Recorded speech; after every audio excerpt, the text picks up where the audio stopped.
Hello बच्चों। और कैसे हैं आप सभी। आई होप कि आप सभी अच्छे होंगे, स्वस्थ होंगे, मस्त होंगे, तंदुरुस्त होंगे। जैसा कि बच्चों मैंने आप सभी लोगों से ये कहा था कि इस समय हमारी पर डे क्लास आपको मिलती रहेगी और हम मेरी पूरी कोशिश रहती है कि आपको मेरी क्लासेस मिलती रहे। और जैसा कि आप देख पा रहे बच्चों, आज हम सभी आप लोगों को क्या पढ़ाएंगे। आज आप सभी लोग पढ़ेंगे प्रश्नावली 9.2। जैसा कि बच्चों हमने आप सभी लोगों से कहा था कि मेरी क्लास डेली मिलती रहेगी, लेकिन कुछ कारणवश आप लोगों की जो क्लासेस है वो मैं नहीं पढ़ा पा रहा हूँ इस समय। थोड़ा बहुत आगे पीछे हो जाता है, आप देख भी सकते हैं। बाकी उसके लिए आपको क्या करना है कि प्लेलिस्ट में जाना है, वहाँ पर सारी क्लासेस लाइन बाय लाइन पढ़ी हुई है, आप वहाँ से देख सकते हैं। ठीक है। और बच्चों मेरी पूरी कोशिश यही रहती है कि मैं आपको इतनी आसान शब्दों में इतने अच्छे से मैं आपको बता सकूं कि आपको कोई भी दिक्कत ना आए। क्योंकि मेरे बच्चों ऐसे बहुत से छात्र छात्राएं हैं जो पढ़ना तो चाहते हैं, लेकिन उनके मन में सवाल सही से बैठता नहीं है, वो प्रश्न को सही से समझ नहीं पाते हैं, उनको गणित पढ़ते समय बहुत अधिक कठिन लगता है। और बहुत से ऐसे बच्चे हैं जिनको गणित तुरंत समझ में आ जाता है, उनको चाहे जिस तरीके से बताओ। तो यहाँ पर दोनों बच्चों के लिए है, जो पढ़ने में बहुत तेज़ है और जो पढ़ने में थोड़ा मध्यम क्लास से हैं। तो इसके लिए बच्चों आप हमारी क्लास को बहुत ही ध्यान से देखना है। जिस प्रकार आप एक मूवी देखते हैं, धारावाही देखते हैं, कार्टून देखते हैं, ठीक वैसे ही आपको देखना पूरे मज़े से। बहुत ही बोरिंग होकर के आपको नहीं देखना इस क्लास को। और मेरी पूरी कोशिश ये रहती है कि जितने भी बच्चे मेरी क्लास को देख रहे हैं उनको समझ में आए। और सो बच्चों आपसे एक रिक्वेस्ट है कि अगर आपको सवाल समझ में आता है तो प्लीज़ एक बार कमेंट किया करिए कि सर आपने जो पढ़ाया था मुझे बहुत अच्छे से समझ में आया। आपके कमेंट से बच्चों, आपके रिस्पॉन्स से मुझे ये पता चलता है कि हाँ मैंने जो पढ़ाया था बच्चों को समझ में आया या नहीं आया। मेरी इतनी मेहनत के बाद में भी अगर आपको ना समझ में आए बच्चों, तो फिर इतनी मेहनत बेकार हो जाएगी। इसलिए आपको हर हाल में समझ में आना चाहिए बच्चों। ठीक है बच्चों। तो बच्चा लोग जैसे कि आप देख सकते हैं यहाँ पर क्या है, प्रश्नावली 9.2। हम कुछ शुरू करते हैं क्लास की शुरुआत।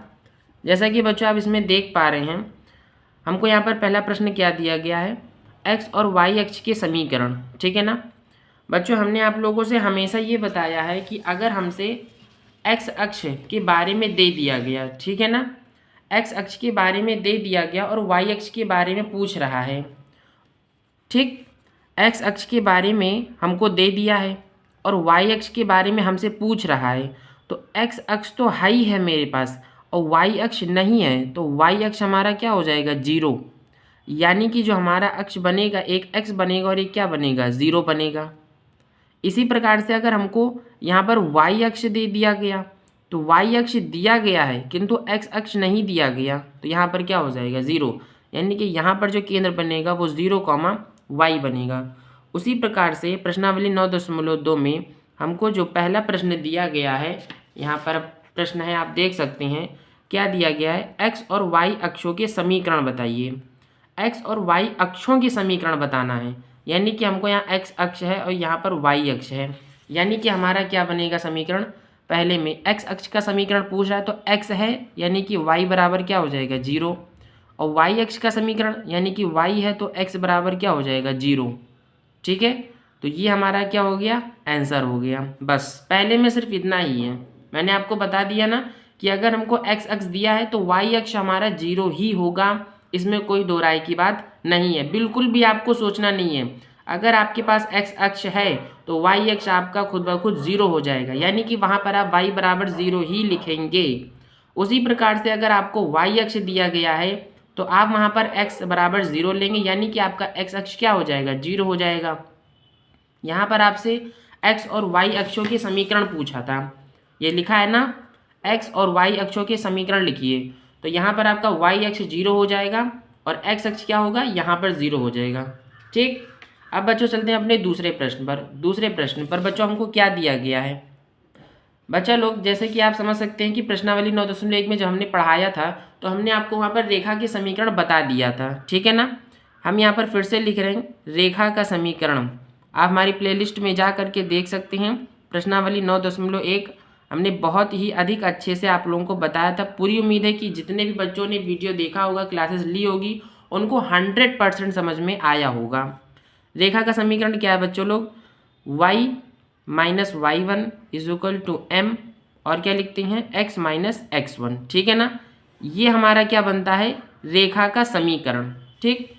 इसी प्रकार से बच्चों यहाँ पर जो m लिया गया है, m को सबसे पहले हम लोग दो कंडीशन में लिखते हैं भाई। m को अगर हमको लेना है कहीं पर तो m बराबर क्या होता है, tan थीटा होता है, ठीक है ना।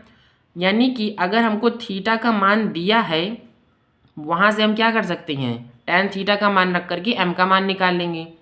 बाकी अगर हमको कोई दो बिंदु दे दिया गया, ठीक, एक x अक्ष पर एक y अक्ष पर हमको दो बिंदु दे दिया गया, तो m बराबर क्या होता है, y2 माइनस y1 और x2 माइनस x1, ठीक है बच्चा लोग।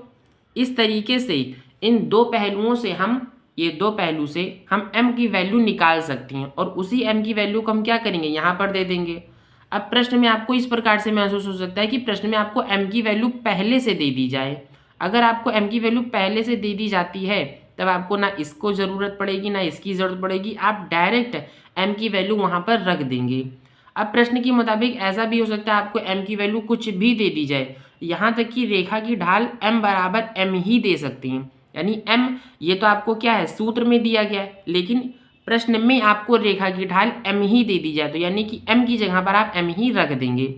अब हमको जो प्रश्न संख्या 2 में दिया गया है, तो यहाँ पर आपको क्या दिया गया है, ये देखिए, ये आपको क्या दिया गया, ढाल। ढाल यानी कि क्या होता है, m होता है। हम लोग ढाल किस चीज़ से लिखते हैं, m से लिखते हैं ना। तो आपका ढाल यानी कि m क्या है, 1/2, और ये जो बिंदु दी गई है -4 और एक क्या है, 3। हमारा जो पहला होता है x और दूसरा क्या होता है y, ये हमारा x1 है और ये क्या है, y1 है। यानी कि बिल्कुल आसान सा प्रश्न है, बिल्कुल भी आपको दिमाग नहीं लगाना है। रेखा का समीकरण है ना, तो यहाँ पर आपने लिखा रेखा का समीकरण। अब रेखा के समीकरण में आपको क्या क्या दिया गया है, आपको दिया गया है m बराबर 1/2 और आपको जो बिंदु दिया गया है, बिंदु में क्या दिया गया, बिंदु में आपको दिया गया -4, 3, यानी कि ये है आपका x1 और ये क्या है, y1। अब आपको क्या करना है, इसको इस समीकरण में रख देना है, काम खत्म। अगर समीकरण में रखते हैं तो y माइनस y1 क्या है, 3 बराबर m की जगह पर आप रखेंगे 1/2। यहाँ पर क्या हो जाएगा आपका x माइनस क्या है 1 और यहाँ पहले से है तो ये हो जाएगा आपका 4। अब इस 2 को इससे गुणा कर दीजिए, ये हो जाएगा आपका 2y माइनस 3 2 नीचे, ये हो जाएगा x प्लस 4। आप इसको इधर ले आइए, 2y माइनस x, ये -6 और -4 बराबर क्या हो जाएगा 0। फिर यहाँ पर बचेगा 2y माइनस x और माइनस माइनस प्लस चिन्ह किसका लगेगा, माइनस का, यहाँ पर हो जाएगा 10।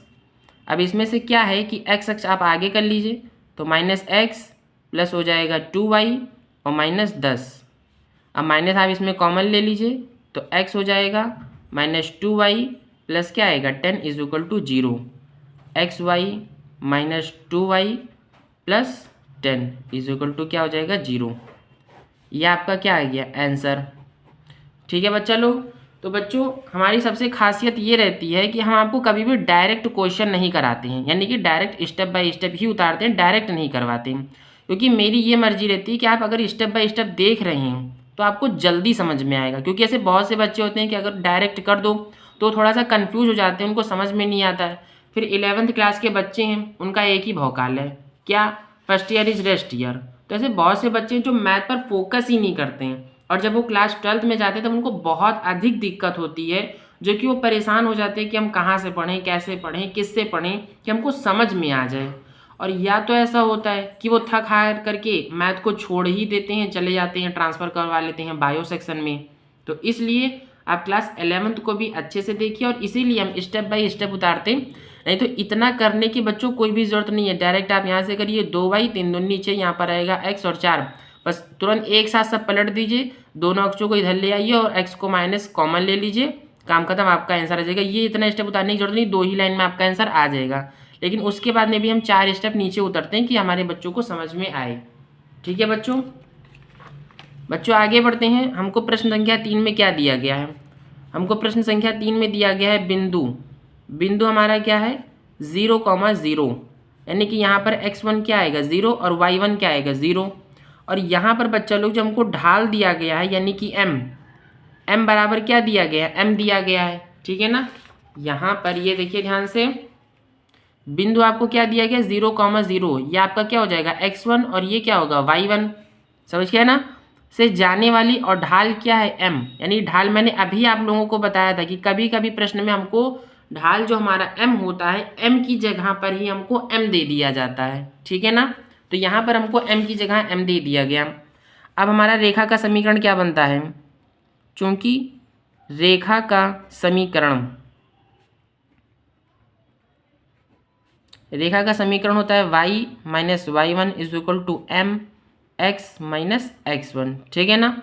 ये हो जाएगा आपका y1 की जगह पर 0, m की जगह पर m, x की जगह पर x होगा, x1 की जगह पर 0। अब इसमें से आप माइनस कर दीजिए तो आपका क्या बचेगा, यहाँ तो आपका डायरेक्ट y हो जाएगा, ये m हो जाएगा, यहाँ पर क्या बचेगा x, ये y बराबर क्या आ जाएगा mx, यानी कि आपका आंसर आएगा y माइनस mx बराबर 0। ये आपका क्या हो गया आंसर, ठीक है बच्चों। चलते हैं बच्चों हमने अगले प्रश्न पर। अगला प्रश्न हमको क्या दिया गया है, ध्यान से देखिएगा। प्रश्न संख्या 4। प्रश्न संख्या 4 बच्चों बहुत ही ढांसू क्वेश्चन है, एकदम जबरदस्त, ठीक है ना। सबसे पहले हम इसमें आपको समझाते हैं क्या दिया गया, ध्यान से देखिएगा। बिंदु तो ये आपका हो जाएगा x1 और ये क्या हो जाएगा y1 से जाने वाली और x अक्ष से 75 डिग्री का कोण पर झुकी हुई है, ठीक। x अक्ष से 75 डिग्री की कोण पर झुकी हुई है, ओके बच्चों। तो यहाँ पर हमको क्या करना है, सबसे पहले हमको क्या दिया गया है बिंदु, तो बिंदु हमको क्या दिया गया है 2 और फिर क्या दिया गया 2√3 दिया गया, यानी कि ये है आपका x1 और ये क्या है y1, ठीक। अब आपको जो m दिया गया है वो m आपको क्या दिया गया, थीटा बराबर m आपको थीटा में दिया गया ना, यानी कि 75 डिग्री। अब आप देखिए क्या लिखते हैं, चूंकि m बराबर, जो कि अभी हमने आपको यहीं पर बताया था कि नहीं बताया था बच्चा लोग, देखिए m बराबर क्या है tan थीटा, ठीक है ना। तो आप यहाँ पर क्या लिखेंगे m बराबर tan थीटा, ये हो जाएगा आपका m बराबर tan थीटा। थीटा की जगह पर आप क्या लिखेंगे tan 75 डिग्री। और tan 75 का मान तो आपको बच्चा लोग पता नहीं है, तो आप यहाँ पर क्या करेंगे tan 30 + 45 क्या करेंगे आप सूत्र लगा देंगे। अब बच्चों लोग आपने पढ़ा होगा tan a + b का मान, चूँकि tan a + b, ये सूत्र आप लोगों ने पढ़ा है कि नहीं पढ़ा है। इसमें क्या होता है tan a minus tan b, ठीक है ना, 1 + tan a, यहाँ पर क्या होता है tan b, ठीक है बच्चों लोग। इस तरीके से आपका क्या हो जाएगा, यहाँ पर क्या आएगा आपका प्लस, यहाँ माइनस होता है शायद, यहाँ प्लस होता है, हाँ प्लस ही है। अब क्या करते हैं tan a, ये आपका a हो जाएगा, ठीक है ना, और ये क्या हो जाएगा b। अब इस हिसाब से अगर आप निकालेंगे तो tan a की जगह पर आप क्या रखेंगे tan 30 degree minus tan b की जगह पर क्या रखेंगे 45 डिग्री। समझ में आ रहा है ना बच्चों लोग, ये आपने लिया tan 30 + 45। अब क्या करना है tan a + b की जगह पर इस सूत्र में आपको इसका मान रख देना। a आपका ये a हो जाएगा आपका 30 और b हो जाएगा आपका 45, ओके बच्चों। ये हो जाएगा आपका 1। अब tan a की जगह पर क्या लेंगे tan 30 ले लेंगे, प्लस tan b की जगह पर क्या ले लेंगे tan 45, ठीक है।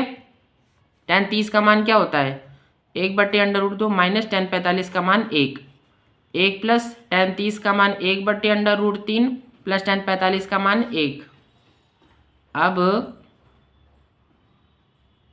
नहीं से यहाँ पर प्लस नहीं होता शायद, हाँ वही तो, ये प्लस नहीं है आपका, यहाँ मतलब मल्टीप्लाई होगा, ये मल्टीप्लाई लगता है, यहाँ केवल माइनस रहेगा और इधर प्लस रहेगा, ये आपका मल्टीप्लाई हो जाता है। वही तो कहा कि कहाँ कंफ्यूज हो रहे थे हम, ठीक है। अब क्या हो जाएगा, इसको इससे गुणा करके इसमें से माइनस कर दीजिए तो आपका क्या आएगा 1 माइनस √3 बटे में क्या आएगा √3। इसको इससे गुणा करेंगे तो 1 हो जाएगा, इसको इससे गुणा करके इसमें जोड़ दीजिए तो ये हो जाएगा √3 + 1 बटे में क्या आएगा आपका √3, ठीक है बच्चा लोग। अब ये आपका √3 और ये √3 कट जाएगा, आपका यहाँ पर बचा क्या 1 माइनस √3 बटे में क्या है √3 + 1 आ गया ना मान बच्चों। अब यहाँ पर ये आप m की ही तो वैल्यू निकाल रहे थे, m की वैल्यू निकाल रहे थे कि नहीं निकाल रहे थे। तो यहाँ पर जो tan 30 + 45 आपने रखा था मान क्या आ गया, ये जो आपका निकला है ये m का मान निकला है ना। m बराबर आपकी जो वैल्यू आई है ये आ गई, ठीक है ना। अब बच्चों ध्यान से देखिए, यहाँ पर आपको बिंदु x1 y1 है और यहाँ पर जो आप लोगों ने निकाला है क्या निकाला है, m का मान निकाल लिया, ठीक है बच्चों।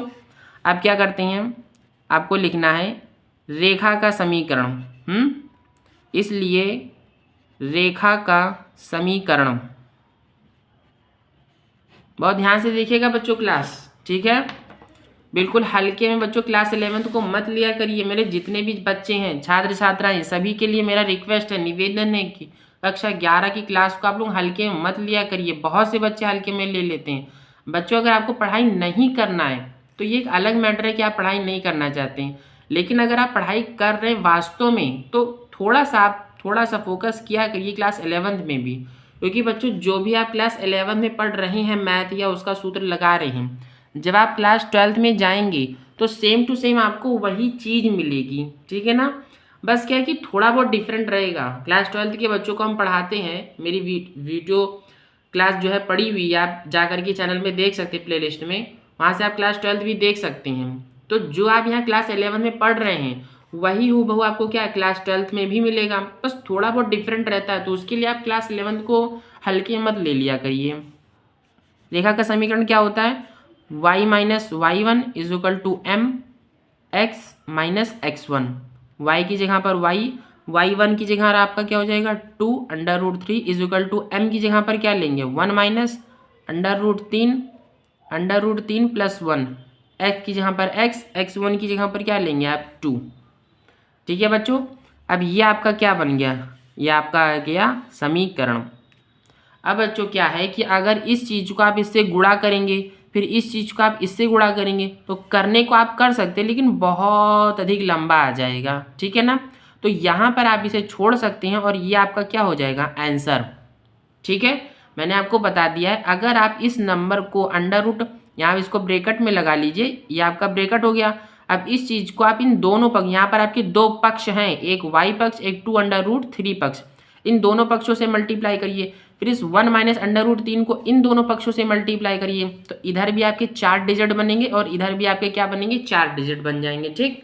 क्यों, क्योंकि √3 को आप पहले इससे गुणा करेंगे, फिर √3 को इससे गुणा करेंगे, फिर आप 1 से इसको गुणा करेंगे, फिर 1 से इसको गुणा करेंगे, तो 4 4 आएगा, कटपट करके कुछ भी आपका आंसर आ सकता है। और बाकी अगर आप चाहें तो यहाँ पर छोड़ सकते हैं, क्योंकि पेपर में आपको ज़्यादा से ज़्यादा 2 या 3 नंबर के अंतर्गत मिलेगा, इससे बहुत अधिक कठिन मतलब ज़्यादा नंबर आपको नहीं दिया जाएगा। तो आपका tan a + b का जो मान आप निकालेंगे, इसमें शायद आपका समय निकल जाए, तो इसलिए आप यहाँ पर आप छोड़ सकते हैं, आपको पूरे के पूरे नंबर मिलेंगे, बिल्कुल भी आपको सोचना नहीं रहेगा, ठीक है बच्चों। अब यहाँ पर हम देखते हैं अपना प्रश्नावली मतलब 9.2 का 5वां क्वेश्चन। यहाँ पर क्या दिया गया बच्चों, मूल बिंदु से बाईं ओर x अक्ष के 3 इकाई दूरी पर प्रतिच्छेद करने तथा ढाल -2 वाली रेखा। यानी कि बच्चों ध्यान दीजिएगा, यहाँ पर आपको क्या दे दिया गया, जो ढाल दिया गया आपको -2 दिया गया, ठीक है ना। यहाँ पर आपको m की वैल्यू दी गई ना -2, और यहाँ पर क्या कह रहा है, मूल बिंदु से बाईं ओर x अक्ष को 3 इकाई दूरी पर। प्रश्न संख्या 5 है बच्चों, हम क्या करेंगे, हाँ आपको चित्र बना करके दिखाएंगे जिससे कि आपको क्लियरली बिल्कुल स्पष्ट समझ में आए। ये तो आपका निर्देशांक बन जाएगा, ये आपका y अक्ष हो जाएगा ना, और ये आपका -y अक्ष हो जाएगा। इधर -x अक्ष, ये क्या बनेगा +x अक्ष, ये 5वां मैं आपको बता रहा हूँ, ठीक। अब आपसे क्या कहा है, x अक्ष बाईं ओर से, तो बाईं ओर आपका इधर से ही रहेगा ना, तो बाईं ओर से क्या गया, एक रेखा गई। फिर आपसे क्या कह रहा है, 3 इकाई की दूरी पर, तो ये जो है ये आपका 3 इकाई की दूरी पर है, ध्यान रखिएगा। यानी कि x आपका 3 है, y आपका 0, यहाँ पर आपका बनेगा -3, 0। और ये जो रेखा m है, ये रेखा m, या ये क्या है m, और यहाँ बराबर क्या दिया गया -2, ठीक है ना। अब बच्चों ध्यान दीजिए कि यहाँ पर आपको m मिल गया, ठीक, ये क्या मिला आपको m मिल गया ना, और यहाँ पर आपको x1 मिल गया और क्या मिल गया y1 मिल गया। बस अब आपको यही तो रेखा के समीकरण में रखना है। यहाँ लिखिए, चूंकि रेखा का समीकरण, ठीक है ना।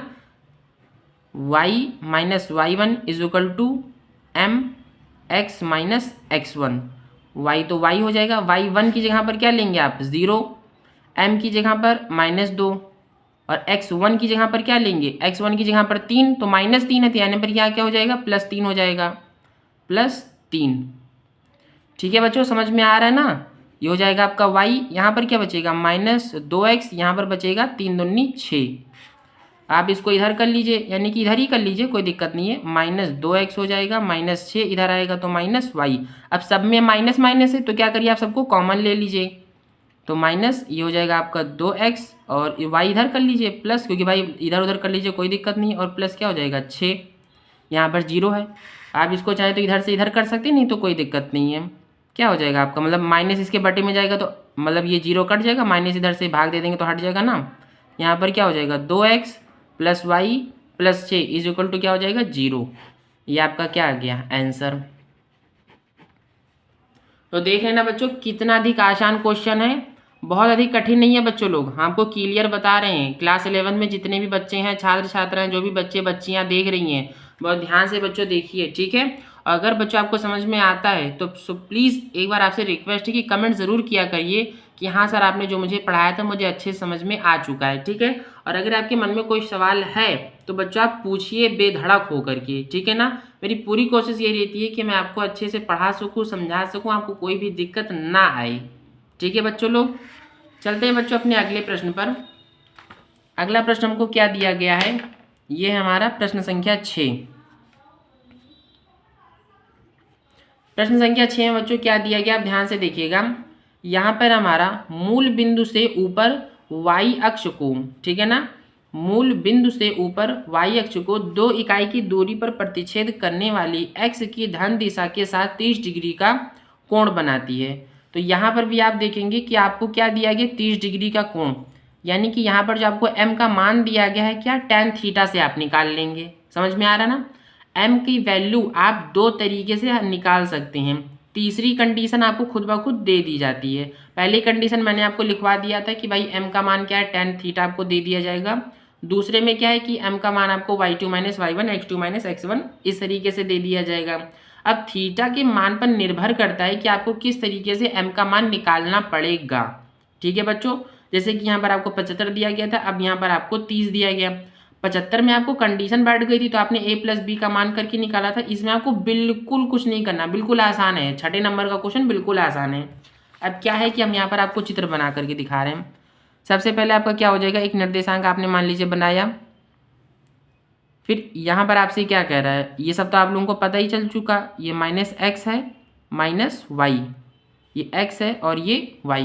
यहाँ पर इसने आपसे क्या कहा कि मूल बिंदु से y अक्ष को 2 इकाई प्रतिच्छेद करने पर, यानी कि यहाँ मान लीजिए कोई आपको क्या दिया है 2 इकाई दिया है, ठीक है ना। y अक्ष के मूल बिंदु से और x अक्ष की धन दिशा से 30 डिग्री का कोण, यानी कि ये आपका इस तरीके से कोण बन रहा है। समझ में आया बच्चों। क्योंकि इसने क्या कहा भाई, ऐसा भी बहुत से बच्चे क्वेश्चन कर सकते हैं कि सर आपने रेखा इधर से क्यों खींची, इधर से क्यों नहीं खींची। तो बच्चों प्रश्न पर ध्यान दीजिए। मैंने आप लोगों से हमेशा कहा कि क्वेश्चन, गणित के भी क्वेश्चन को बहुत ध्यान से पढ़ना चाहिए, लेकिन कोई भी नहीं पढ़ता है बच्चों। मैं बार बार आपसे कह रहा हूँ बच्चों, मैं ये नहीं कह रहा कि आपको मेरे जैसा टीचर, मुझसे अच्छा टीचर नहीं मिल सकता। ऐसे टीचर होते हैं, अच्छे अच्छे टीचर होते हैं, लेकिन 100% गारंटी है बच्चों, ऐसा कन्फर्म मैं कह सकता हूँ कि मेरे जैसा टीचर आपको कहीं पर भी नहीं मिलेगा। क्योंकि बच्चों मैं टीचर के लेवल से नहीं, मैं एक स्टूडेंट के लेवल से आप लोगों को पढ़ाता हूँ कि आप लोगों को बाखूबी पॉइंट टू पॉइंट बिल्कुल समझ में आए, आप लोगों को कोई भी दिक्कत ना हो। पूरी कोशिश मेरी ये रहती है, ठीक है। सो प्लीज़ आप लोग बहुत ध्यान से देखा करिए। प्रश्न, गणित के भी प्रश्न को बहुत ध्यान से पढ़ना चाहिए, लेकिन बच्चे लोग नहीं पढ़ते। यहाँ पर क्या लिखा है, मूल बिंदु से ऊपर, मूल बिंदु से ऊपर क्या, अब इधर देखिए, मूल बिंदु से ऊपर ये रहा। मूल बिंदु आपका क्या होता है, ये होता है ना। यहाँ पर क्या हो जाएगा 0,0 बनेगा, या 0 मान लीजिए, कोई दिक्कत नहीं है भाई। x भी आपका 0, y भी 0, तो यानी कि आप टोटल 0 लिख सकते हैं। तो मूल बिंदु से ऊपर y अक्ष पर क्या लिखा है, मूल बिंदु से ऊपर y अक्ष को 2 इकाई की दूरी, तो यानी कि 2 इकाई की दूरी, यहाँ कहीं 1 होगा, यहाँ पर क्या आ गया 2, तो 2 इकाई की दूरी पर प्रतिच्छेद करने वाली x की धन दिशा के साथ, x अक्ष की धन दिशा, तो धन दिशा आपका किधर आता है, इधर ही तो आएगा, तो x अक्ष की धन दिशा के साथ 30 डिग्री का कोण बनाती है। बात समझ में आ गई बच्चों? तो x अक्ष की धन दिशा के साथ 30 डिग्री का कोण, तो बच्चों ये इधर ही से तो रेखा खींची जाएगी और ये आपका क्या बनेगा, 30 डिग्री का क्या बनेगा, कोण बनेगा। यहाँ पर क्या आपका 2 इकाई है ना, तो y अक्ष पर क्या है 2, तो x अक्ष पर क्या होगा 0, यानी कि y आ जाएगा ये। समझ में आ रहा है ना बच्चों? यहाँ पर आपको क्या मिला भाई, y अक्ष पर 2 कहा था, तो y अक्ष 2 है ना, x तो आपसे कहा नहीं, तो x क्या हो जाएगा आपका तुरंत का तुरंत 0 बन जाएगा। यानी कि यहाँ पर जो आपको मिला बिंदु, जो आपको बिंदु मिला है, तो वो बिंदु आपको क्या मिला, वो बिंदु आपको मिला है 0,2, यानी कि ये आपका हो गया x1 और ये क्या हो गया y1। अब आपको यहाँ पर और क्या दिया गया, m दिया गया, m क्या दिया गया 30 डिग्री, यानी कि tan थीटा की जगह पर आप क्या लिखेंगे 30 डिग्री। समझ में आ रहा है ना बच्चों? tan 30 का मान क्या होता है 1/√3, ये हो गया आपका m की वैल्यू क्या आ गई आपकी 1/√3, बिंदु आपको क्या दिया गया 0,2, बस अब आपको यहाँ रख देना है, चूंकि रेखा का समीकरण y minus y1 = m x minus x1, y की जगह पर y, y1 की जगह पर 2, m की जगह पर √3, x की जगह पर x, x1 की जगह पर क्या लेंगे 0, इधर तो आपका 1/√3, यहाँ पर केवल x बचेगा, यहाँ बचेगा y माइनस 2। अब इस √3 को इससे गुणा कर दीजिए, तो ये क्या हो जाएगा आपका √3y माइनस के 2/√3, यहाँ पर क्या बचेगा आपका x बचेगा। फिर क्या करिए इस x को भी इधर ले लीजिए, तो ये आपका आ जाएगा -x प्लस आ जाएगा √3y माइनस आएगा 2/√3 = 0। अब x अक्ष को पॉजिटिव बना लीजिए, तो इसके लिए माइनस कॉमन ले लीजिए, क्योंकि अक्सर आप लोगों ने देखा होगा द्विघात समीकरण में कि x अक्ष आपका क्या होता है अधिकतर प्लस में ही होता है, तो इसे प्लस बनाने के लिए माइनस कॉमन ले लीजिए। और y माइनस हो प्लस हो कोई दिक्कत नहीं रहता है, ये +2/√3 = 0, और माइनस इधर जाएगा, ये आपका 0 हो जाएगा, काम खत्म। x √3y plus 2/√3 minus minus plus, हाँ ठीक, 0 हो जाएगा। ये आपका क्या आ गया आंसर। ठीक है बच्चों, लोग समझ में आया कि बच्चों की नहीं आया? कमेंट में आप ज़रूर बताइएगा कि सर मुझे समझ में आ गया। बाकी आपके मन में कोई सवाल है तो आप मुझसे पूछ सकती हैं। बच्चों हम लोग चलते हैं अपने अगले प्रश्न पर। अगला प्रश्न हमको क्या दिया गया बच्चों 7 नंबर का। 7वें नंबर पर भी बच्चों बहुत अधिक आसान क्वेश्चन है, एकदम हलवा कह लीजिए, हलवा, ठीक। क्योंकि ध्यान दीजिए आपको 7वें नंबर पर क्या दिया गया, ये 8वें नंबर का प्रश्न उल्टा उतर गया था बच्चों, इसलिए काटना पड़ा मुझे, ठीक है ना। 7वें में आपको क्या दिया गया, बिंदु आपको ये दिया गया और ये दिया गया, ठीक है ना। ध्यान समझिएगा, आपको एक पक्ष ये दिया गया और एक अक्ष ये दे दिया गया पक्ष। तो यहाँ पर आपका जो बिंदु बनता है, बिंदु तो आपको 2 दिए गए हैं, तो यहाँ लिखते हैं हम बिंदु क्या दिया गया आपको -1,1, ठीक है ना। और आपको क्या दिया गया 2,-4। अब बच्चों पूरा ध्यान इस पर लगाइएगा, और यहाँ पर क्या दिया गया है, ये आपका x1 है और यहाँ क्या है y1, ये x2 है और ये क्या है y2। बच्चों अभी मैंने आपको जस्ट अभी बताया था कि m का मान हम किससे निकाल सकते हैं, y2 - y1, x2 - x1। तो यहाँ पर आप देखिए आपको y2 दिया गया कि नहीं दिया गया, y2 - y1, x2 - x1। और y1 और x1 जो रेखा का सूत्र समीकरण होता है उसमें x1 आप रख सकते हैं और y1 रख सकते हैं। समझ में आ रहा है ना बच्चों। ये आपका क्या हो जाएगा, चूंकि रेखा का समीकरण। बच्चों अगर आपको हमारी क्लास अच्छी लगती है तो बच्चों प्लीज़ आप चैनल को सब्सक्राइब करिए, जोड़िए और मन लगा करके पढ़ाई कीजिए, ठीक है बच्चों। बाकी ऐसा कोई फोर्स नहीं है, जिससे भी आपको अच्छा लगता है पढ़िए, लेकिन बच्चों चैनल को सब्सक्राइब कीजिए और कमेंट बच्चों ज़रूर कीजिएगा, क्योंकि आपके कमेंट से बच्चों मैंने हमेशा कहा कि ये मुझे विश्वास मिलता है कि हाँ मैंने जो पढ़ाया था आपको अच्छे से समझ में आया। और बच्चों अगर आपकी इस वीडियो में कोई कमी महसूस होती है कि सर आपकी क्लास में ये कमी है, इस तरीके से आप बताइए तो मुझे ज़्यादा समझ में आएगा, या ये क्वेश्चन सर मेरा अटक रहा, हम नहीं समझ पा रहे हैं, तो वो भी आप हमसे कह सकते हैं बेधड़क हो करके, ठीक है बच्चों, आपको रिप्लाई ज़रूर मिलेगा। अब बच्चों ध्यान दीजिए, m की जगह पर आप लिख सकते कि नहीं लिख सकते हैं, y2 minus y1 x2 minus x1 लिख सकते हैं ना, इसमें कोई दिक्कत तो है नहीं। भाई m की वैल्यू चाहे अलग से निकाल करके यहाँ रखे या डायरेक्ट इसी का मान रख करके रख दे, कोई दिक्कत नहीं है। ये हो जाएगा आपका y1 की जगह पर क्या लेंगे, 1 ले लेंगे। y2 आपको क्या दिया गया, -4, y1 दिया गया है आपको 1, x2 आपको दिया गया है 2, माइनस x1 क्या दिया गया, -1। यहाँ पहले से ये हो जाएगा आपका x1, ये हो जाएगा 1, यहाँ पर x हो जाएगा, x1 आपको क्या दिया है 1, ये भी हो जाएगा आपका ये। यहाँ पर क्या बचेगा, y-1, ये बचेगा आपका माइनस नहीं 4 1 5, मतलब माइनस माइनस प्लस चिन्ह माइनस का 5 बचेगा। यहाँ पर क्या आएगा 2 1 3 x प्लस 1, ये हो जाएगा आपका 3y, ये हो जाएगा 3, ये हो जाएगा -x, और यहाँ पर क्या बचेगा माइनस प्लस -5। इसको इधर ले आइए, ये हो जाएगा 5x प्लस 3y, इधर आएगा तो -3y plus 5 is equal to 0। यहाँ पर आपका आंसर क्या आएगा, 5x plus 3y plus 2 is equal to 0। आपका क्या आ जाएगा आंसर, समझ में आ गया बच्चों। प्रश्न 7 आप देख सकते हैं ना कितना अधिक छोटा था, देखने में लग रहा था कठिन कि भाई m का मान हमको कहाँ से निकालना पड़ेगा, कैसे निकालना पड़ेगा। ठीक है बच्चों, अब चलते हैं बच्चों लोग अपने 8वें प्रश्न पर। 8वें प्रश्न में हमको बच्चों क्या दिया गया, ध्यान से देखिएगा कि त्रिभुज PQR के शीर्ष, ठीक है ना, त्रिभुज PQR के शीर्ष आपको दे दी गई PQR, शीर्ष R से जाने वाली माध्यिका। बच्चों इस प्रश्न पर आप ध्यान दीजिएगा कि यहाँ क्या लिखा है, शीर्ष R से जाने वाली माध्यिका। अब मैंने इस लाइन पर अंडरलाइन क्यों किया, इस लाइन पर देखिएगा, यहाँ पर मैंने बनाया त्रिभुज, ठीक, ये मेरा क्या बना त्रिभुज। अब बच्चों यहाँ पर क्या लिखा है, शीर्ष R से जाने वाली माध्यिका, यानी कि बच्चों बहुत सी जगह पर आप बच्चों लोग क्या करते हैं कि यहाँ पर P लिख देते हैं, ये आपने लिख दिया P, लेकिन यहाँ पर आपसे क्या कह रहा है कि शीर्ष R से जाने वाली माध्यिका। जब शीर्ष R से माध्यिका है यानी कि यहाँ पर आपका क्या होगा, यहाँ पर R होगा, और यहाँ पर आप P और यहाँ पर Q, या यहाँ पर P और यहाँ पर Q।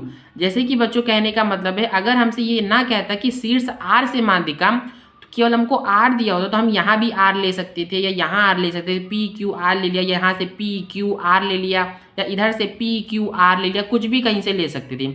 लेकिन हमसे क्या कहा, शीर्ष R से माध्यिका, तो शीर्ष तो हमारा यही है ना बच्चा, शीर्ष R से माध्यिका मतलब हमारा शीर्ष R ये हो गया, और माध्यिका हमारा क्या आएगा, ये आ जाएगा।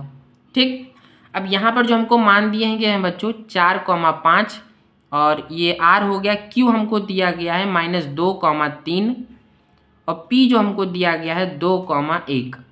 अब यहाँ पर बच्चों कोई मान लेते हैं S, आप M मान लीजिए, T मान लीजिए, W मान लीजिए, Z मान लीजिए, कुछ भी मान लीजिए, और यहाँ पर हम मान लेते हैं X, Y। अब बच्चों ध्यान से बताइएगा, हमको इस रेखा का समीकरण निकालना है ना, यानी कि RS रेखा का समीकरण निकालना है, सही है। तो इसके लिए हमको S रेखा का S बिंदु हमको ज्ञात होनी चाहिए कि नहीं ज्ञात होनी चाहिए, हमको पता नहीं है, तो क्या करेंगे, दो बिंदुओं के बीच की दूरी मतलब मध्य बिंदु निकाल लेंगे, दो बिंदुओं की मध्य बिंदु। तो क्या लिखेंगे यहाँ पर, PQ का मध्य बिंदु, मध्य बिंदु का हम क्या करेंगे, सूत्र लगा देंगे। समझ में आ रहा है बच्चों। अब PQ का अगर आप मध्य बिंदु का सूत्र लगाएंगे तो यहाँ पर आपका क्या बनेगा, x2 प्लस x1 बटे में क्या है 2, y2 प्लस y1 बटे में क्या है 2। समझ में आ रहा है बच्चों। अब x2 और x1 का मान लिख दीजिए, ये मध्य बिंदु का सूत्र है, ध्यान रख लीजिएगा, आप कहीं नोट कर लीजिएगा, इससे पहले हम पढ़ाए थे उसमें भी लिखवाया है मैंने। x2 की जगह पर आप क्या लेंगे भाई, ये तो हो जाएगा आपका x1, ये y1, ये x2 मान लीजिए, और ये क्या है, ये मान लीजिए इसको मतलब y2 मानना गया है, x1 y1 x2 y2। x2 आपका क्या है -2 प्लस x1 क्या है 2, ये हो जाएगा नीचे 2, कॉमा यहाँ पर क्या बचेगा, y2 क्या है 3 प्लस y1 क्या है 4, ये हो जाएगा आपका 0,2, यहाँ पर हो जाएगा 4,2। इसको भाग दे देंगे तो 0 हो जाएगा, यहाँ से 2 काट देंगे तो 2 दूनी 4, यानी कि आपका PQ का मान क्या आ गया, यानी कि S। ये जो आपका S बिंदु आया है यहाँ पर क्या आ गया 0,2। समझ में आ रहा है ना बच्चों। तो यहाँ पर आप क्या लिख सकती हैं, क्योंकि रेखा R 4,5 और S क्या है 0,2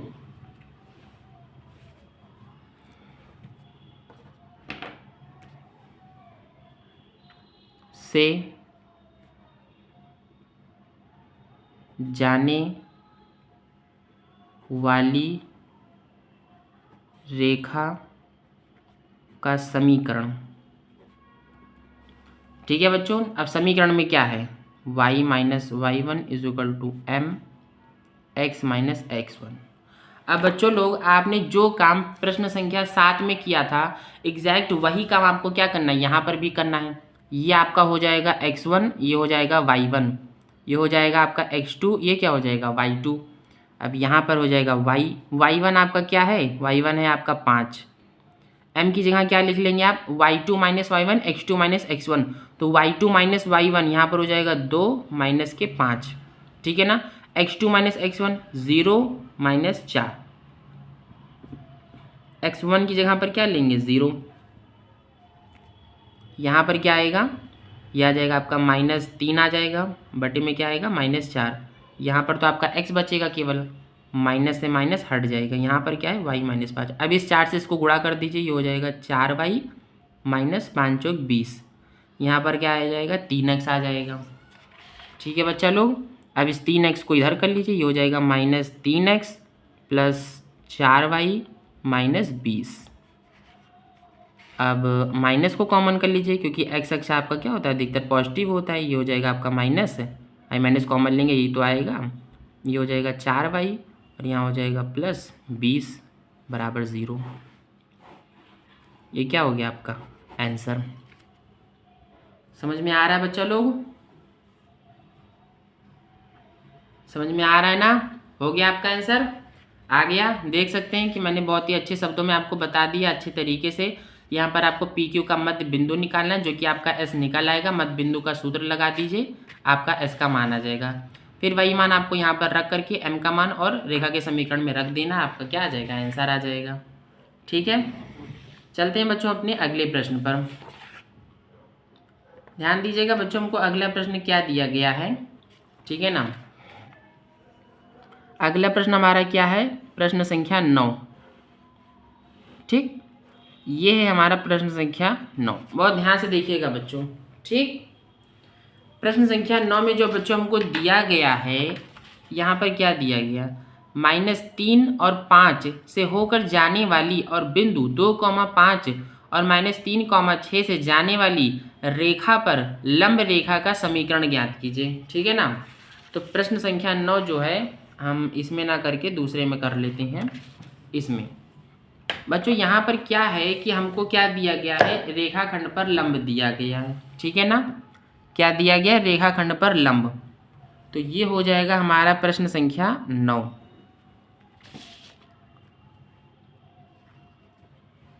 यहाँ पर हम सबसे पहले लिखेंगे बिंदु। ठीक है ना,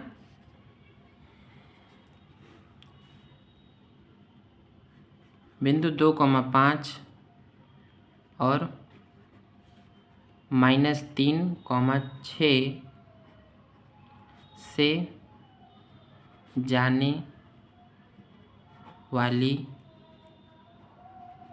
रेखा की ढाल। ठीक है बच्चा लोग। अब रेखा की ढाल क्या होती है, m बराबर y2 minus y1 x2 minus x1। ठीक है ना। ये क्या हो जाएगा आपका y2 माइनस y1, ये आपका x1 y1 x2 y2। तो x2 यानी कि 6 माइनस 5 और x2 मतलब ये क्या था x2 y2। तो ये हो जाएगा आपका x2 क्या होगा -3, यहाँ पर आएगा -2। ये जाएगा, इसमें से बचेगा 1 और 3 2 5 -1/5। ठीक है बच्चा लोग। तो m का मान क्या आ गया -1/5, डायरेक्ट आप ऐसे लिख सकते हैं। अब आप यहाँ पर क्या लिखेंगे, चूंकि यहाँ पर आपको क्या देता है, लंब रेखा, लंबवत रेखाखंड, लंबवत रेखाखंड इसको लिखते हैं आप कैपिटल M से, यहाँ पर आएगा -1/m।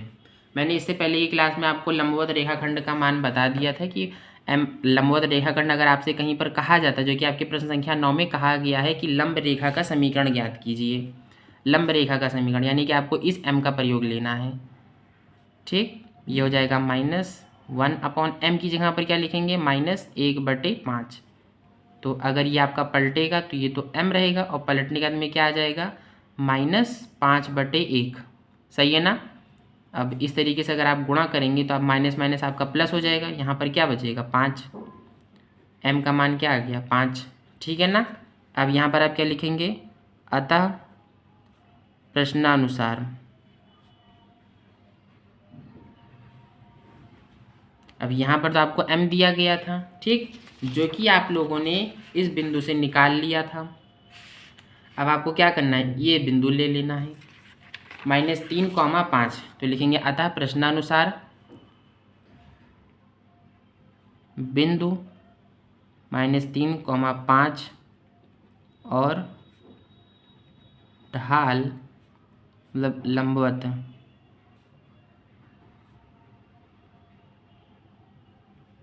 लंबवत ढाल कैपिटल M बराबर 5 से जाने वाली रेखा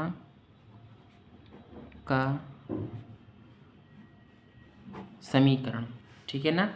ये हो जाएगा आपका y - y1 = m, यहाँ पर क्या आएगा x - x1।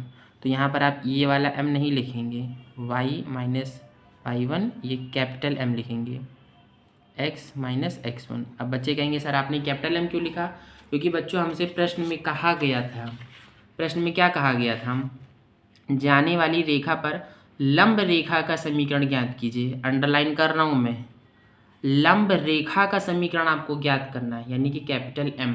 इसलिए मैं हमेशा आपसे कहता हूँ प्रश्न पर फोकस करिए, गणित के भी प्रश्न को क्या करना है, बहुत ध्यान से देखना है आपको। ये आपका क्या हो जाएगा y, और y1 की जगह पर क्या लेंगे 5, कैपिटल M ये आप जाएगा 5, x - x1 ये हो जाएगा आपका +3। ठीक है ना। बस अब इसके आगे तो आप समझ ही चुके होंगे, आपका आंसर आ चुका, काम खत्म।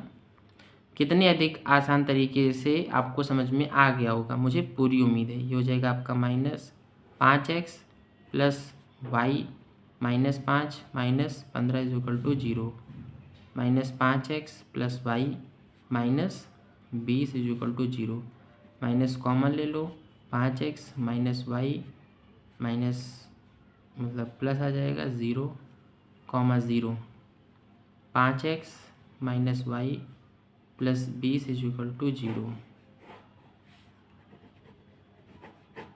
ये आपका क्या आ गया आंसर। ठीक है बच्चा लोग, आप देख सकते हैं कि बहुत ही अच्छे तरीके से मैंने आपको बता दिया है, और कोई भी कमी आपको नहीं हुई होगी। ठीक है ना, कोई भी दिक्कत भी नहीं आई हुई होगी। तो चलते हैं बच्चों आज के आखिरी प्रश्न पर। हमको क्या दिया गया, प्रश्न संख्या 10। इस प्रश्न को बच्चों क्या करेंगे, आप बहुत ही एकाग्रचित होकर के बहुत ध्यान से देखेंगे। बोलते हैं ना सावधानी हटी तो दुर्घटना घटी, तो यहाँ सावधानी हटेगी तो दुर्घटना तो घटेगी, लेकिन नंबर कम हो जाएंगे आपके। तो सावधानी हटी तो पूरी सब्जी बची, बची नहीं, कहने बचेगी कैसे, नंबर कट जाएगा आपका। ये आपका हो गया क्या, निर्देशांक। यहाँ पर आप ध्यान दीजिएगा। ठीक, आखिरी प्रश्न है, भागिएगा मत, रुक जाइए।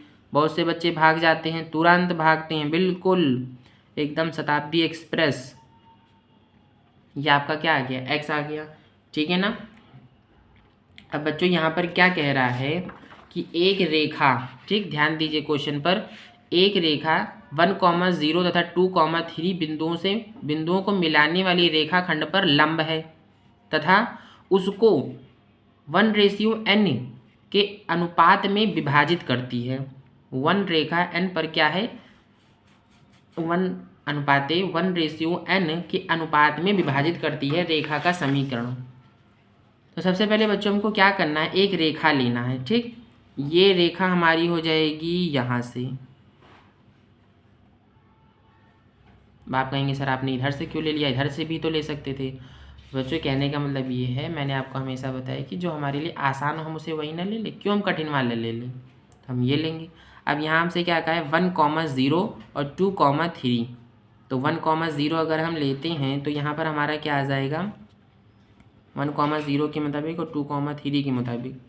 मान लीजिए अब आप अगर पटरी प्रकार से लेंगे तो आपको मान आ जाएगा, बाकी आप एक रेखा ले सकते हैं। ऐसा भी हो सकता है कि जब आप पटरी से नाप करके खींचें तो वो रेखा इधर भी आ सकती है या बीच की रेखा आ सकती है। इस पर भी आप ध्यान दीजिएगा जब आप पटरी से बिंदु लेंगे, क्योंकि यहाँ पर आपको क्या दिया गया 1,0 2,3 दिया गया है। तो इसके अनुसार जब आप यहाँ पर अपनी मैथ वाली कॉपी में ये ऐसे टिक लगा होता है उसमें, तो आपको क्लियर हो जाएगा। यहाँ पर हम कोई भी बिंदु मान लेते हैं, ठीक है ना। ये आपका हो गया। यहाँ पर क्या हो जाएगा आपका 2,3, यहाँ पर आपका हो जाएगा 1,0, ठीक है ना। अब आपसे क्या कहा कि इस रेखा पर एक लंब है, लंब आपने ले लिया ये कि भैया एक रेखा पर लंब डालती है, यहाँ पर आपको इस हिस्से में बांटता है, ये आपका हो जाता है क्या 1, ये आपका हो जाता है n। अब इधर लिखिए बात देखिए 1:n के अनुपात में क्या करता है, इसको बांट देता है, ठीक है ना। अब यहाँ पर आपको क्या करना है, मान निकाल लेना है। तो ये आपका एक हिसाब से क्या हो जाएगा x1 हो जाएगा, y1 हो जाएगा। यहाँ पर लिख देते हैं ये आपका x1 है, y1 है, ये x2 है, ये y2 है, ठीक। और ये आपका रेशियो है 1:n, ये आपको यहाँ पर दे दिया, ठीक। समझ में आ रहा है ना बच्चों। ये मैंने आपको बता दिया कि एक रेखा था, आप पटरी प्रकार से ले लीजिएगा, आपको पेंसिल से खींच करके आप करेंगे तो ऐसा भी हो सकता है कि रेखा सीधी सीधी भी आ सकती है, आप नाप लीजिएगा, मैंने आपको बता दिया है, ठीक। और उस रेखा पर एक लंब है तो लंब आप कहीं से भी ले सकते हैं। अब लंब है तो यानी कि वो सीधा ही जाएगा भाई, अगर कोई रेखा ऐसे है इस पर लंब तो यानी कि ये इसी तरीके से जाएगा, ठीक है ना। तो आप देख लीजिएगा लंब आपका इस तरीके से हो जाएगा। अब शुरू करते हैं बच्चों सॉल्व करना। लिखेंगे चूँकि रेखा 1,0 तथा 2,3, ठीक है ना। 1,0 2,3 से जाने वाली रेखा का ढाल, यहाँ पर आपका m बराबर क्या आ जाएगा y2 minus y1 x2 minus x1।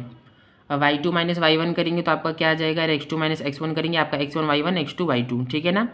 तो ये आपका आ जाएगा 3 माइनस की, मतलब मैं यहाँ पर तो मैंने लिखा है ना x2 माइनस, इधर देख करने की कोई ज़रूरत नहीं है।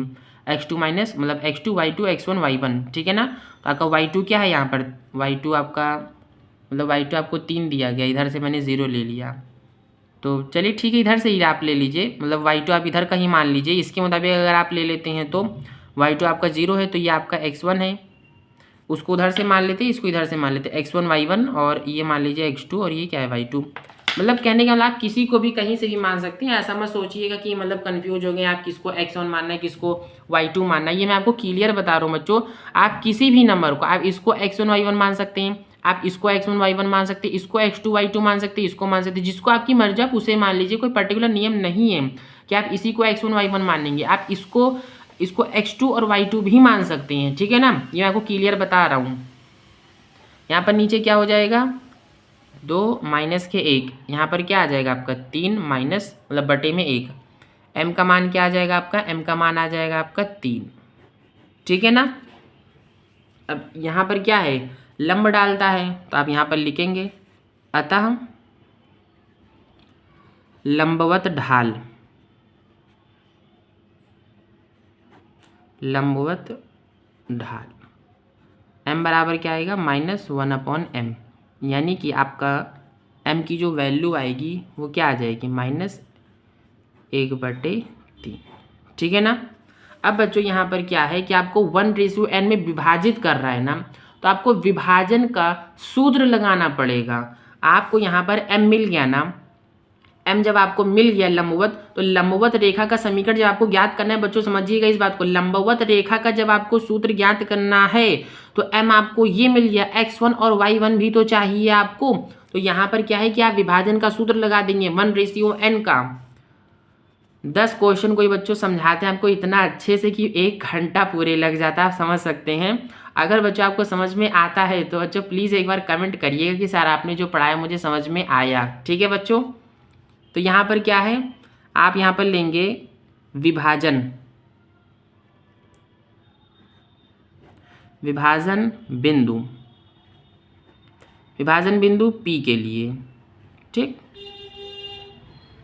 अब विभाजन बिंदु P के लिए मतलब कहने का मतलब ये जो आपकी रेखा है, इसे कोई भी रेखा मान सकते हैं, तो मैंने P मान लिया। आप इसे ऐसा कर सकते हैं कि L मान लीजिए, Q मान लीजिए, जो भी आपको लेना हो, कोई दिक्कत नहीं है इसमें। P के लिए तो x बराबर आप क्या लिखते हैं, m1 x2 plus m2 x1 बटे में क्या आएगा आपका m1 प्लस m2, सही है ना। y के लिए आप क्या लिखते हैं, m1 y2 plus m2 y1 बटे में क्या आएगा m1 प्लस m2, यहाँ बराबर कर लीजिए। अब m1 का मान और x2 का मान, m2 का मान और x1 का मान रख दीजिए आप, ठीक है ना। तो यहाँ पर आपका क्या आ जाएगा भाई, ये जो आपका आया है ये तो आपने x1 और y1 माना था, ये x2 y2 माना था, तो आप m1 और m2 क्या मानेंगे, ये आपके मन में सवाल उठेगा ना। तो ये आपका m1 हो जाएगा, ये आपका क्या हो जाएगा m2 हो जाएगा, ठीक है। तो अब यहाँ पर आप लिख दीजिए, तो m1 आपको क्या दिया गया 1 दिया गया, x2 क्या दिया गया ये भी 1 दिया गया, प्लस m2 आपको क्या दिया गया, m2 आपको दिया गया है n, यहाँ x1 आपको क्या दिया गया है 2 दिया गया है, बटे में m1 तो ये हो जाएगा 1, ये हो जाएगा n, यानी कि यहाँ पर जो आपका आएगा 1 + 2n। ध्यान से देखिएगा बच्चा लोग, यहाँ पर क्या आएगा 1 + n, ठीक।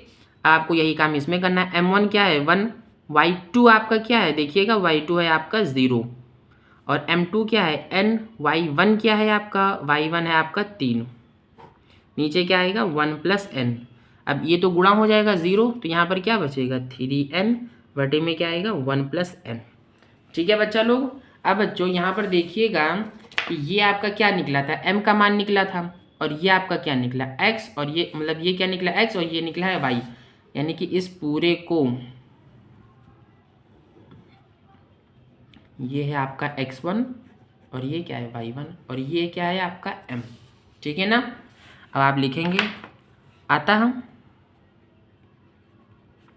रेखा का समीकरण y - y1 m, तो कैपिटल M लिखना पड़ेगा, x - x1, ठीक। बच्चों इस चीज़ को हम बार बार कैपिटल M क्यों लिख रहे हैं, क्योंकि आपसे क्या कहा लंबवत रेखा का समीकरण। आप ऐसा भी लिख सकते कि अतः लंबवत, यहाँ पर मैं लिखे दे रहा हूँ लंबवत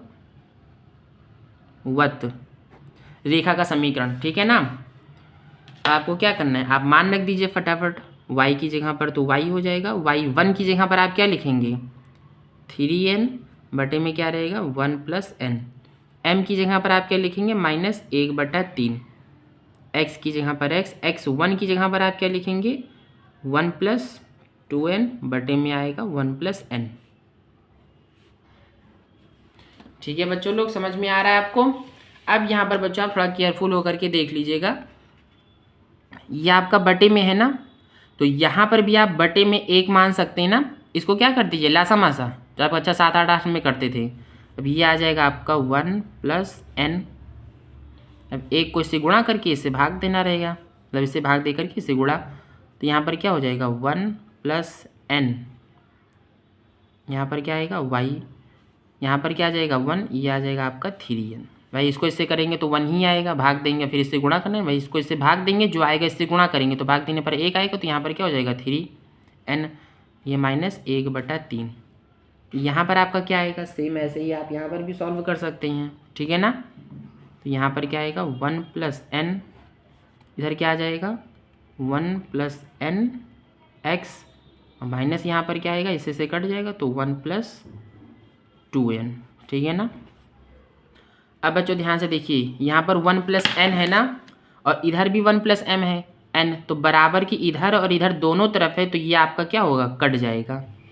मतलब ये भी कटेगा, 1 + n 1 पूरा पूरा कटेगा आपका। ठीक, अब आपका इधर क्या बचा, ये 1/3 है ना, माइनस 1/3 ये क्या कर दीजिए, इससे गुणा कर दीजिए, और -1 को इधर गुणा कर दीजिए। अब बच्चों ध्यान दीजिएगा, यहाँ पर आपके दो पक्ष हैं, ध्यान दीजिएगा। पहला पक्ष है आपका इधर से इधर, और दूसरा पक्ष है ये, ठीक है ना। यहाँ पर आपका एक पक्ष बनता है ये, और दूसरा पक्ष बनता है ये। बच्चों लोग अगर आप लोग चाहें तो इसको क्या कर सकते हैं, ओपन कर सकते हैं। यहाँ पर आपके 3 पहलू बन जाएंगे, समझ में आ रहा है ना, और यहाँ पर भी आपके 4 पहलू बन जाएंगे। इसको इससे गुणा कर देंगे तो y आएगा प्लस ny आएगा, और यहाँ पर -3n आएगा। तो हमको ओपन करने की जरूरत नहीं, क्योंकि हमको वापस फिर कॉमन ले लेंगे। तो मतलब क्या है, अब इस 3 को इससे गुणा कर दीजिए, तो यहाँ पर आ जाएगा 3y ब्रैकेट में 1 + n, और यहाँ पर आ जाएगा आपका 3 3 का 9n। अब इस माइनस को इससे गुणा कर दीजिए, तो क्या आ जाएगा, -x 1 + n, और इस माइनस को इससे करेंगे तो क्या आ जाएगा, +1 + 2n। समझ में आ रहा है बच्चों। बस अब तो आपको दिख ही रहा होगा, ये हो जाएगा आपका 3y 1 + n, ये प्लस आ जाएगा x, ये x है आपका 1 + n। यहाँ पर क्या आपका 1 + 2n, और माइनस इधर आएगा। कुछ गड़बड़ हो गया क्या,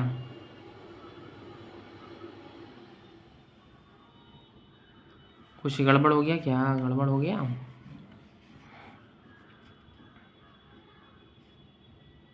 हाँ अच्छा अच्छा, ये जो है ये -1 है ना, तो जब -1 है तो यहाँ से जब आप इसको, मतलब इस माइनस को इससे अगर आप गुणा करते हैं, हाँ ये तो मिस्टेक था, यहाँ पर प्लस, अगर यहाँ पर प्लस होता तब इसे ना ओपन करना पड़ता, अगर यहाँ पर माइनस है तो इसे ओपन करना पड़ेगा बच्चों। तो माइनस को इससे गुणा करेंगे तो -1 आएगा यहाँ पर, यानी कि ये नहीं लिखा जाएगा। यहाँ पर क्या लिखा जाएगा, इस माइनस को आपने इससे गुणा किया तब तो ये सही आ गया, लेकिन इससे पहले मतलब आपको यहाँ पर क्या करना है, इसको इससे गुणा कर दीजिए तो -1 आएगा आपका, और इसको इससे गुणा करेंगे तो -2n आएगा। अब जब आप इस माइनस को इससे गुणा करेंगे तो यहाँ पर आएगा आपका +1, और क्या आएगा, मतलब नहीं, माइनस प्लस माइनस और माइनस प्लस माइनस, तो माइनस माइनस प्लस 2n। अच्छा मतलब सही तो है, मतलब डायरेक्ट माइनस माइनस प्लस, और ये माइनस इधर माइनस है ना, इधर आएगा तो क्या हो जाएगा, माइनस माइनस प्लस n। अच्छा मतलब सही था, मतलब हम ही नहीं इधर उधर पलट दिया, हाँ सब कुछ सही तो है। मतलब हमें लगा शायद कहीं माइनस है, मुझे लगा कहीं मिस्टेक हो रहा है। ठीक है बच्चा लोग, ठीक है, ठीक ठीक, सही है सही है सही है सही है सही है सही है, ठीक है, लाइन पे आ जाइए, ठीक है ना, यानी कि सही है। इस माइनस को आपने -1 को आपने इससे गुणा किया, तो ये आपका आ गया -x 1 + n, और इस माइनस को आपने इससे गुणा किया तो माइनस माइनस प्लस हो गया, 1 + 2n उतर गया। अब ये 1 + 2n हो गया, -n आपका इधर आ गया तो ये +n हो गया। बस अब इधर आपका क्या बचेगा, 1 प्लस यह हो जाएगा 9 2 11 n। ठीक है ना, समझ में आ रहा है बच्चों कि नहीं आ रहा है बच्चों, एक बार आप देख लीजिए, कोई दिक्कत ना हो आपसे, ठीक है ना, क्योंकि यहाँ पर आपका 1 + 2n ही तो था। तो फिर कोई दिक्कत नहीं है, ठीक है ना। अब सही है, ये आपका हो जाएगा 3y, और हाँ सही है बच्चों, कोई दिक्कत नहीं है।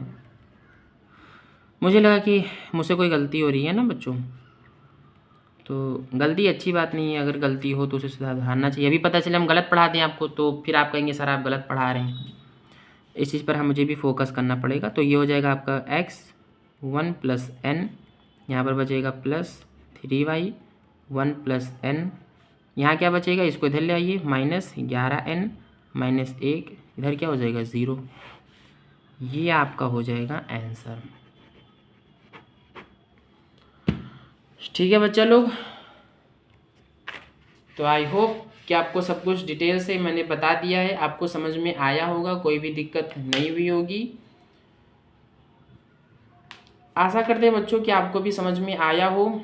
और बच्चों अगर आपको समझ में आया है तो एक बार कमेंट ज़रूर कीजिएगा बच्चों, क्योंकि इतनी मेहनत के बाद में उम्मीद यही रहती है कि बच्चों को मैंने जो पढ़ाया है वो 100% बच्चों को समझ में आया हो बच्चों। ठीक है बच्चा लोग, तो मैंने इतनी मेहनत जो करी है, मुझे उम्मीद है कि थोड़ी सी मेहनत अगर आप करेंगे तो आपको तुरंत समझ में आएगा। और मैथ बच्चों, वीडियो को अभी हटाइएगा नहीं, मैथ बच्चों बहुत ही अच्छा सब्जेक्ट है, ठीक है। मैथ उतना भी बेकार नहीं है जितना कि बेकार आपको लगता है या आपको महसूस होता है या आपके दिमाग में जो है लगाया गया है कि मैथ बहुत अधिक कठिन क्वेश्चन है। आपने देखा होगा कि अभी हमने 1 से लेकर के 10 तक के प्रश्नों को आपको समझाया, तो कितना अधिक अच्छे समझाया, एक एक स्टेप बाय स्टेप आपको मैंने समझा दिया है, ठीक है ना। हाँ, वीडियो थोड़ी सी लंबी हो जाती है बच्चों पढ़ाते समय, सो आप हमारी वीडियो को 1.25 मल्टीप्लाई पर देख सकते हैं, 1.5 या 1.25 गुणे में करके देख सकते हैं कि जल्दी जल्दी आप उसे समझ सकें, ठीक है ना। बाकी हम इसलिए आपको स्टेप बाय स्टेप समझाते हैं कि जितने भी बच्चे हैं उन सभी को जो है समझ में आ जाए, ठीक है बच्चा लोग। तो बच्चों चलते हैं, आज की क्लास यहीं तक, मिलते हैं अपने अगले प्रश्न पर, ठीक है बच्चों। जय हिंद।